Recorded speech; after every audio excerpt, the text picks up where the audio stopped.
Welcome back to TechMan. In this tutorial, we will guide you through the process of adding soundboard sounds to your Discord server. First, open your Discord app. From here, navigate to your server, and you want to add a sound dashboard. Click the name on the top and click on Server Settings. On your left side menu, click on Soundboard right here. Over here, click Upload Sound. Make sure that you have your audio ready and download it to your local device.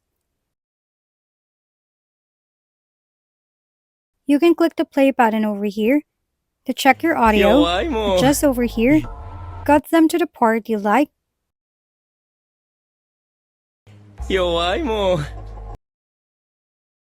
Then give your audio a name, and you can select an emoji for this one.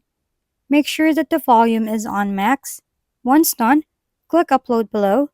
To check your soundboard, exit this one, then go to a voice channel inside your server. As you can see, I am in Lounge channel over here. Tap on this icon, and now you can see your dashboard. Here, you can now play your uploaded audio. If we've been helpful, kindly give us a thumbs up, and don't forget to hit the subscribe and bell button for more contents. For any questions and suggestions, comment down below.